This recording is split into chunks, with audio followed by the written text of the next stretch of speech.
Good evening, ladies and gentlemen, and welcome to Talk of the Town. I'm the host, Terry Devaney. We're honored tonight to have the Sheriff of Prince George's County, Michael Jackson, with us, who is also a candidate for the county executive job. With us also is Jerry Devlin. Most of the people in Bowie know him or know of him. And as you know, he is the commander of the DAV League in the state of Maryland, as well as a former commandant of the Marine Corps League, and presently he holds a national job with the veterans organizations, and we're pleased to have him here. He's also experienced in the political, he has great political acumen, and was the vice chairman of the Ways and Means Committee when he was in the House of Delegates, which at one time the city of Bowie had some real power in the House of Delegates when Jerry Devlin was the vice chairman of the Ways and Means. It's been a drift off and on since then. But things could get better in this election. Well, Michael, we're so pleased to have you here. And I know that you're an adjunct professor at Johns Hopkins University and the University of Maryland, which is my alma mater. And he also has a thing from the University of Maryland. More than one. Jerry has a couple of master's degrees and off and on. But I think that's wonderful, while being the sheriff, that you were able to put this together. And you have a master's degree in management. Absolutely. Preparing for the future. Which is great. Preparing for the future. Good for you. I'm thinking that in your present position as a candidate for the county executive job, do you have any priorities that your vision of what you're going to do when you become the county executive? What are your top priorities? Well, we call it the 3 E's, education, economic development, and alternative energy. In order for Prince George's County to move forward, we've got to think about the future. And the future, we can't go anywhere in our future without, one, ensuring that our education system is going to prepare our young people to be the workforce of tomorrow. We've kind of neglected that over the last 10 to 20 years. Two, we need to build a strong commercial tax base here in our county. And that means economic development for us. We have vibrant businesses here in Prince George's County that we have not tapped. And then thirdly, Prince George is a very unique place, as you know. I happen to live in the rural tier down in Brandywine, and we're ripe for alternative energy sources here in the county. And so I think that'll help push Prince George's County in the right direction. It'll help create a strong economic base, and we'll tie all that in, as I always do, with our school system. Ensure our young people can be that future workforce for us. Great. I noticed that in reading one of the campaign brochures from your committee that you have an outreach program for the younger people as interns, and also for the kids that maybe are on the wrong track, and you have an outreach to pull them back and get them on the right track. Absolutely. And what about that? I was always interested in that and how you're going about doing that. Well, I think we primarily use our Explorer program, which is based on the scouting concept, and we bring in 14 to 20-year-old young people into the agency to teach them what law enforcement is really about. It's a viable profession, and as a matter of fact, we're very fortunate to say that we have one of my deputy sheriffs came through that program. Yeah, absolutely, and he's come a long way, and he's a fine gentleman. But I think what it does is it gives our young people validation on who they are. They can spend some time in a law enforcement agency and also understand how it is to run a business. But I also participate in a youth program at my church as well. I think it's important for us to touch our young people, to help them make those decisions, the right decisions, and also help them get where they want to go. That's great. I was impressed by that particular program, because I think it can be so helpful to the younger people who really need someone to reach out for them. I'm glad you're doing it. Jerry. Yeah, well, again, considering the audience we're broadcasting to here in the city of Bowie, municipal issues are very important to the people who live here, and especially to the city government. And it's been a bad few years in Annapolis for municipalities. You know, the highway user fund and a perennial issue here in Bowie, and we're joined by municipalities in other part of the county, is an independent zoning power. Yeah, I've had that conversation with the Bowie City Council as well as the mayor, and I think we're going to make an objective assessment on if it's necessary. You know, the city of Bowie recently gained a police department because they felt it was necessary. And after years of taking that objective assessment, you know, I don't believe in doing anything just for the sake of doing it. I think we need to do what's best for the county. Oftentimes, Judge, what we find out is that you know, we have what we need, we're just not running it properly. And so we'll make that assessment and find out what's Laurel necessary. is the last municipality to have independent zoning in the county. And you know, it's again, the police department has worked out very well here. And I was the sponsor when I was in Annapolis. It's a fine agency, absolutely. It's a fine agency, and I like to tell the police chief, who's a friend of mine, you know, Chief Perez has done a great job. I will never, I don't recruit, but she's got some fine officers. I'm always impressed when I sit on the bench with the Greenbelt department is well run. Yes. And ours is approaching that level, and I'm very pleased. But I was the sponsor of the municipal tax differential law in Annapolis, and you know, the police department. You know, the naysayers here in Bowie told how we'd have this huge tax increase, and of course we haven't, and we've done pretty well on tax differential and those things. But you know, and this again is out of your purview as county executive, but the lack of funds from Annapolis has reached critical mass. Well, I think we need to work. We need to get back to just working together as one county. You know, the county executive is the lead, but you know, it's about building a team. And there's some things that are on the table. You know, I've been in Annapolis since '96, and I'm the chair of the Maryland Sheriff's Legislative Committee. And also, as a sheriff, our authority comes from Annapolis, as you know.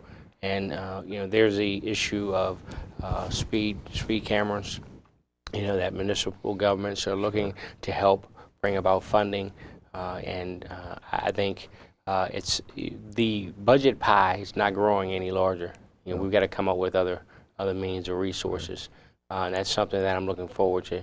And economic development is probably the answer. Oh, absolutely. You've got to broaden the tax base. Absolutely. Here in the relations, of course, in the county, as Bowie has become diverse, some of the demographic issues that were here 20 years ago have kind of faded, right. You know. Absolutely. Because we used to always have people felt in the legislature that Bowie was some kind of privileged citadel, right. And that, you know, they go out to Bowie and they see things, but they forget that, like the ice arena and many of the parks, we built them ourselves, you know, with our own tax. It wasn't paid for. They're all those facilities, for the most part, are paid for. Right. They're paid for by the citizens in the community, which I think is great. Well, it's a great example on how you build a base, you know, and Bowie, for me, has become, I spent a lot of time in Bowie, as you know, but it's become to me a model of how you actually build a community, and you build it with the proper infrastructure. And when you don't have that, you make the adjustments as you did with your police department. And we have a long tradition here of citizen participation. Oh yeah, oh, absolutely. Absolutely. A very well educated community politically as well as with respect to development as well. So. Great. How about another thing that you're going to run into that we talk about in the city of Bowie is the permitting process is kind of cumbersome. Yeah. And it's also, I get the impression that in most cases it's inefficient, and it's going to have to be someone like yourself as a county executive to do something about it. How do you streamline something that's been so bad for so long? Well, it's accountability. It goes back to leadership. You know, leadership. Look, I've run an agency for 8 years. I've been an executive for 8 years, and you know, proven managerial processes work. Doesn't matter what the focus happens to be. And streamlining of processes to provide the services are vital. But we need to make objective assessments and ensure that everyone is doing what they're supposed to do. But we can also introduce some technology to help streamline it. Online permitting, you know, would help. There are some things that you should not have to go through the stages you're going through in person. You could probably do online, but you could also ensure that each department that you have to visit is in the same facility. So there's some things that, a lot of work to do with respect to permitting. That's from the small business perspective, or a citizen wanting to get a deck built, or a huge project. It doesn't matter. Everyone has the same concern with the county's permitting process, and we've got to work to streamline that. We're looking forward to doing that, by the way. A lot of people have asked, Michael, how does your experience as sheriff dovetail in giving the experience that you'd need for a bigger job as county executive? Perhaps you'd like to address that a little Well, bit. as sheriff is an executive position, voted in by the people. I run an agency. I set the tone for the agency. I develop the budget, and then I build the team. I put together the team to allocate the resources for the budget. I'm the only one in this race that actually does that. I have 8 years of experience. And what happened historically for 50 years, maybe more, the powers of the sheriff's department have been clipped. Now they seem to be on the ascendancy, and it's not, the last couple of sheriffs. Yes. I mean, Yes. with, for example, domestic violence warrants. Absolutely, and it goes back to leadership, and it goes back to making an assessment of what the community needs. The priorities of a community change, but it takes true leadership to say, you know what, we're not providing the services that we need. And so we took that step. We came up with a concept document to create a one-stop shop, if you will, a holistic approach to domestic violence, because social ills kill communities. Oh, absolutely. Plagues. And so we took that step, and the county government and the state government, joined us into filling the gap of providing that vital service to our victims and our families here in the county. And they did so much. They joined us as well, and so we went to Annapolis and actually changed the law to ensure that the office of the sheriff could do that. You might. How large is your budget as sheriff, and how many people do you employ about? Well, we have a budget is roughly $35 million, and I employ roughly 400.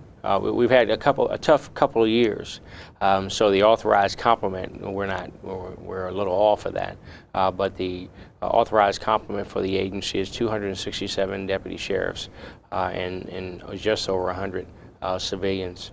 But we're, the last couple of years with the economic downturn, we haven't been able to hire. We're just getting back to the hiring. Yeah, I've heard your supporters say that you've had, in terms of size of budget and things like that, that you are ahead of the field, and no one else has had that kind of experience. It seems. No, and they haven't had the experience of actually taking a budget that was struggling. I mean, we were on life support, and the budget was $17.8 million when I walked through the door.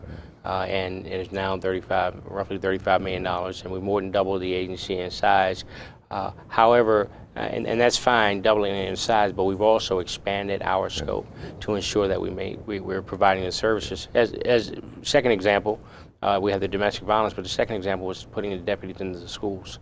Oh, yeah. Again, to help guide our young people, mentor and guide our young people. It's a great heritage. It's the oldest law enforcement position in the English-speaking world. Absolutely. Goes back into common law antiquity. Sure. And we have, as you just referred to, we have the sheriffs at Bowie High School. Yes. And the library system. Yes. And unfortunately. I've been, well, yes, but I've been told that they've done a great job in terms of the kids used to gather in front of the library, and it's difficult during the day to get into the library, after school especially. So the sheriff has dispersed them, and it's much easier to access the library.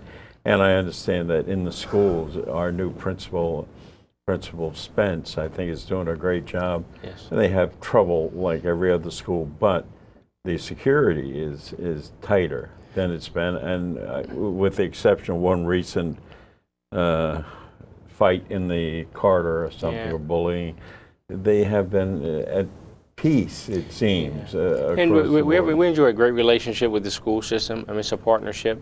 But we also, here in Bowie, we also enjoy a great relationship with the Bowie Police Department. Good. And that's vital. Good. Because when you're talking about truancy, and when you're talking about, chronic absenteeism, when you're talking about solving daytime crimes, it's rather difficult when you're dealing with, juveniles, gaining the information necessary from a criminal justice standpoint, from a law enforcement perspective.